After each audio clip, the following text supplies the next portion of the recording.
Hello guys, and welcome to the weekly news update. I do love these videos, especially during the end of the year, because so many weird things start creeping to the surface. So I've got some great stories to go over, such as chemical haptics, new Quest features, new games, including games you play whilst driving in a car.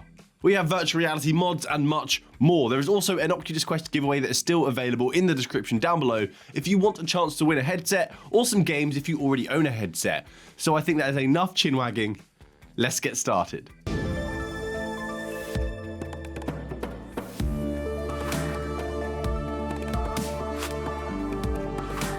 So first of all, I want to address something that many people have been having issues with the Oculus Quest, because they've just enabled the public test channel for the Quest, which means that you can sign up for in-development features if you're on this channel, so you can try the latest and greatest that's available on the Oculus Quest. But the option, it wasn't available for many people, and Oculus said it would be. So I was advised to uninstall and download the application, log into the app again, and it worked. It is there. So guys, uninstall the app, give that a go, and you should be ready to enjoy the latest features available on the Oculus Quest. And since we are on the topic of updates, Oculus are planning on updating their push notification feature. So on our mobile phone, our mobile device, we can tailor the notifications to suit our needs much better, which honestly, I think I need. Because at the moment, they're all owned by Oculus, and it'll be an Oculus notification that says things such as, XYZ friend has just beaten your high score. Do you want to go back in and beat them? They are now putting the power of these notifications into the hands of the developers, so the devs can create two kinds of notifications for their games. So we as gamers only have to worry about things that we actually care about. So Oculus will use a machine learning algorithm to determine if a notification is something we actually want to hear. Is it relevant to us? So we don't get pinged with everything all of the time. So there are two kinds of notifications. There is campaign and there is triggered. Campaign are notifications that are broadcasted across to a specific demographic. This could be things such as a DLC is available, the season pass is ending soon, and triggered is a more personalized notification, such as Oculus Move telling you that you smashed your workout in 30 minutes, burning X amount of calories in record time. You've set up a work meeting in Horizon and people are there waiting for you. Or a friend has been playing your custom content in Rec Room, something like that. So you'll be prompted when booting up a game if you want these notifications or not, so you can have control in what you receive. Or you can go to the notifications tab and adjust things there on an app-by-app basis. Devs must feel so empowered now that they can poke us whilst we're at work. By the power of Notifs. This is cool, but also a sneaky way to keep us engaged in the metaverse. If I had a smartwatch on and I was constantly getting Oculus notifications, I'd never get anything done.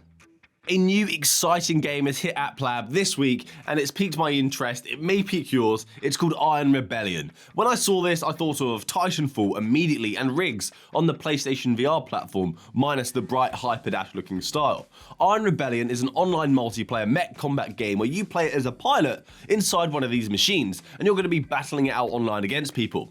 But the first moment that you sit in one of these mechs and you're flipping switches and pressing buttons to change your configuration, it is such a badass moment. And all the controls in the cockpit are not just for show, they actually do things. So it's done in a way where it can be rewarding, but it's not overly complex. It is in early access. They're trying to expand their team to speed up development and add more features and game modes, with the target for a full release early 2023. But for now, you can play online in PvP modes or hang out in their social hub. And Steam is offering a free demo for you to play of this game, so you don't even need to buy the early access title to enjoy it, although I would recommend it. It is good fun. Because it is the weekend, if you need something to do, at least there's a new free demo to play and something that's pretty exciting. This next story, it really put a smile on my face for a few reasons, and one is it's just completely bonkers, and I love that. And there's an inside joke going around in the VR community that I played Medal of Honor while sat in a car, which I did not do, and one of the scariest virtual reality experiences I've had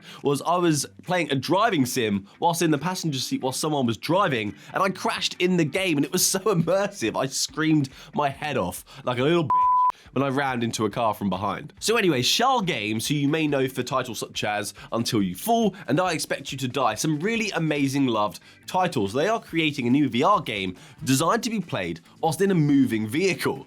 The driver doesn't participate in this. This is for the passengers of the car. Safety first. So the game is called Cloudbreaker, a game for a platform called HoloRide, which is a platform that's using location-based data to influence XR experiences. So in this game, you're playing a godlike view, very arcadey style of game, moving around the screen whilst at high speed, moving forward, which is going to feel like you're actually moving forward because of the G-force provided by the car, whilst you're trying to take out enemies and survive for as long as you possibly can. And I can already see it now, calling up Ubers to drive me around so I can play the new VR game that's just released. And that's actually a really cool idea. I might do that. But this is a very interesting way for people to experience games. And would it prevent motion sickness when they would experience it if they were playing at home? Now they're in a moving vehicle, they're experiencing the actual movement. Maybe they won't feel sick playing it. I really want to try this. I'm reaching out to Shell Games to give this a go. Now, ShapesXR just released on the Oculus Quest, and this is an interesting tool to help with virtual reality prototyping. Well, prototyping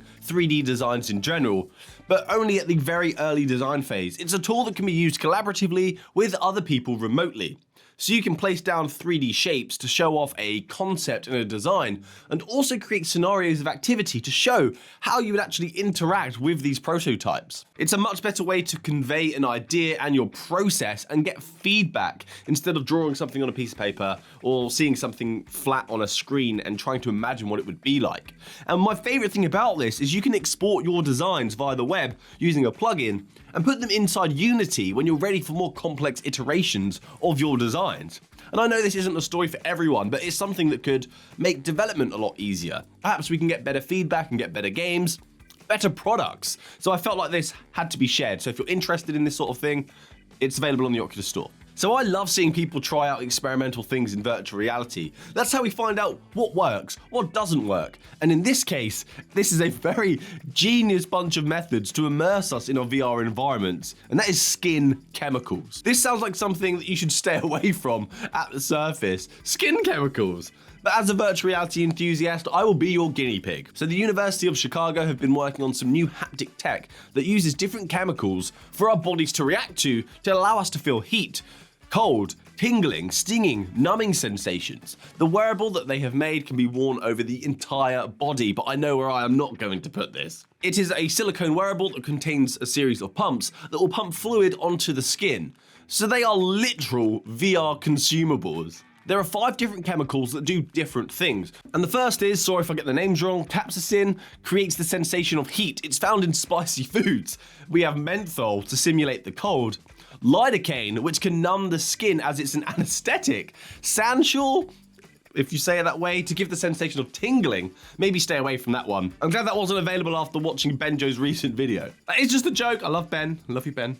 And cinnamaldehyde, which creates the feeling of stinging. So although this is kind of cool, I cannot see this being allowed to be sold to consumers. And it would be nice to try. I can imagine being at a convention. Sir, please sign this waiver form. So what do you guys think of this? It looks like a more efficient way to use haptics, using the skin's bioreceptors instead of these complex hardware solutions, because you can't beat the skin. I would like to take a moment now to talk about 3 new mods for 3 flat screen games that are huge. 2 are available now, and 1 I'm assuming will be available in the future, as well as its sequel. So the first 2 mods are Mafia 2 and Mafia 3 from Luke Ross, who seems to be the community-appointed Rockstar VR modder. He's also done Mafia 1, GTA 5, and Red Dead Redemption. And you can get all of these virtual reality mods through his Patreon, so just sign up, support the creator, and you'll get the file access for all of these modifications. The games are played in first person as well. They're not the third person like you would experience if you're playing the flat screen game, but they do not support full controller support. So you are going to need a joypad to be comfortable in virtual reality or some mad keyboard skills.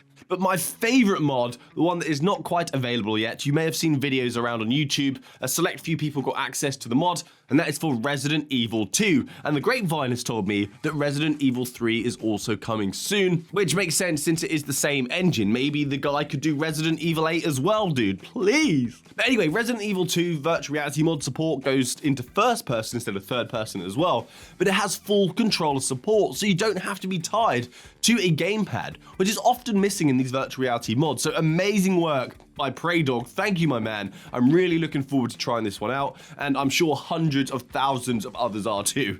Resident Evil is one of my favorite franchises. I am really excited.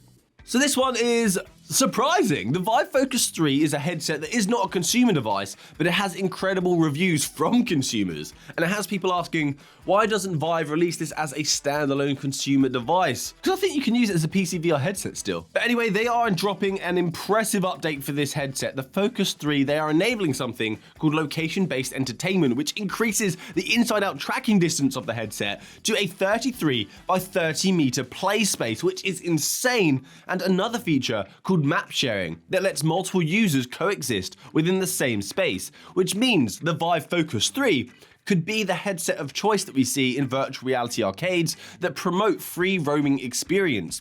Because at the moment, you have these really expensive, heavy backpack computers that you stick on your back and run around using a wired headset. It's a heavy unit, and you have to be tracked by multiple base stations. It's an elaborate setup to achieve in these arcades. That would no longer be required because of these features. That is pretty awesome. What a move from Vive, because they're not really pushing the consumer space in a way that we want, but at least they're providing something that will allow us to have experiences that we can't actually have at home. And to ensure that we have a better experience, because this would be a wireless one, they are going to also update it so it supports Wi-Fi 6E, the higher frequency band for reduced latency, higher bandwidth, and less interference. And I'm gonna say it, guys, it's gonna come out my mouth. Vive, I'm impressed. A nice update here to end the video, giving forewarning that it is November, the month of Thanksgiving, meaning the month of Black Friday. And starting from next week, Oculus have told me they're going to be coming up with some offers that you can get a $50 store credit if you purchase a headset between the 21st and the 29th of November. Meaning, you can buy some of the big titles that are releasing on the Oculus Quest, like the Medal of Honor, or After the Fall, which if you're going to buy anyway, means the headset really costs you $250, which is a great bargain. So keep an eye out for that one. And there is also a referral offer that is going on right now that if you refer a friend and they purchase a headset, you both get $30 store credit. So speak to people's parents, because Christmas is coming up, speak to family, friends, get some referrals in. Because there is also a sweepstake where if you have successfully gone through the referral system, someone's going to be chosen at random to win free games for an entire year.